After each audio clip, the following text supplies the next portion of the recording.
केंद्रीय trade union के आह्वान पर सीटू ने आज बीजेपी की केंद्र सरकार के खिलाफ प्रदेश व्यापी धरना प्रदर्शन किया।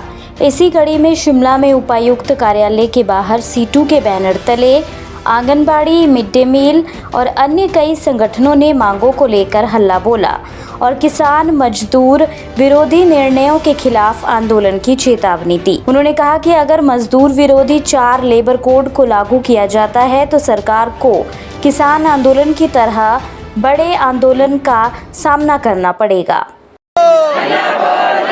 मोदी सरकार पर हल्ला बोल, लेबर कोडों के खिलाफ हल्ला बोल।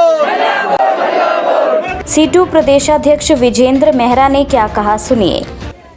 सीटू के राष्ट्रीय आह्वान पर 10 जुलाई को प्रदर्शन हुए थे पूरे देश में, और 10 जुलाई को क्योंकि हिमाचल के अंदर उपचुनाव था तो इसलिए 18 जुलाई को हमने प्रदेश व्यापी प्रदर्शनों का आह्वान किया था।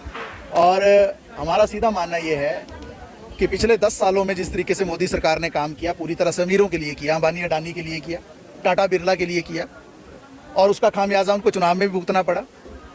आप सबको मालूम है कि कोरोना काल में किसानों के खिलाफ 3 कानून लाए मोदी सरकार ने, लेकिन आंदोलन हुआ तो मुंह की खानी पड़ी।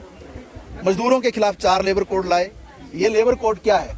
44 कानून जो देश के अंदर बने थे 1920 से लेकर अंग्रेजों के ज़माने से लेकर 100 साल के इतिहास में, ये 44 कानून को ख़त्म करके 4 लेबर कोड बना दिए। ये बंधुआ मजदूरी है, गुलामी, दास प्रथा को जन्म देने का एक षड्यंत्र है। 8 से 12 घंटे ड्यूटी करने का प्रावधान किया जा रहा है और पक्के से कच्चे किस्म के रोजगार की ओर जो मोड़ा जा रहा है। फिक्स टर्म का रोजगार आएगा, 3, 6, 9 महीने का रोजगार, पक्का किस्म का रोजगार नहीं मिलेगा। हड़ताल पर मजदूर जा नहीं सकता, हड़ताल पर जाएगा मुकदमे बनेंगे, और तरह तरह की सजाओं का प्रावधान है। 8 दिन के वेतन का काटने का भी प्रावधान है। हड़ताल 1 दिन करेगा मजदूर, वेतन 8 दिन का कटेगा। तो ये तानाशाही है, ये एक तरह से पूरी तरह से अंग्रेजों के ज़माने के काले कानून है। और जो आज श्रम कार्यालय हैं, लेबर कोर्ट हैं, इनके अस्तित्व पर खतरा मंडरा रहा है। फैक्ट्री और इंडस्ट्री मजदूर जो है 70% मजदूर जो है नए कानूनों में कानून के दायरे से ही बाहर हो जाएगा, तो कानून किसके लिए रहेगा? दूसरी तरफ हम देख रहे हैं कि जो देश के अंदर एक पूरी रीढ़ की हड्डी के रूप में गांव-गांव में काम करने वाले जो हमारे योजना कर्मी हैं, आप जानते हैं जो आंगनबाड़ी के कर्मी हैं, कड़ी मेहनत करते हैं, 2500 तरह की योजनाओं को सरकार की धरातल पर उतारते हैं, घर घर ले जाते हैं।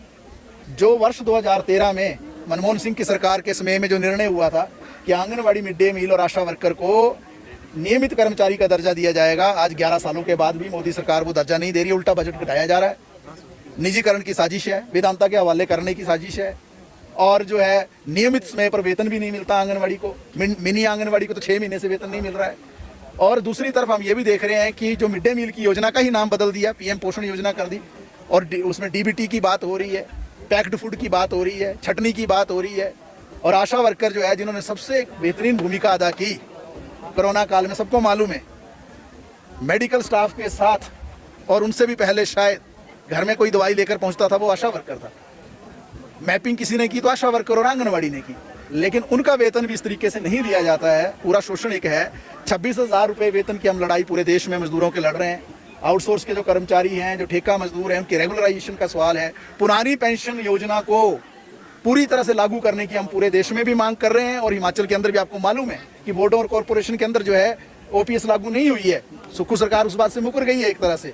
और जो मनरेगा और कंस्ट्रक्शन वर्कर हैं, जो हिमाचल के सबसे ज़्यादा संख्या में हैं, जिनको जो लाभ मिलते थे श्रमिक कल्याण बोर्ड से, जिसमें उनके बच्चों को स्कॉलरशिप है, मृत्यु होने पर उसमें मुआवजा राशि का प्रावधान है, प्रसूति की राशि का सवाल है, उसमें मेडिकल सहायता का सवाल है, 10 तरह के और फायदे हैं।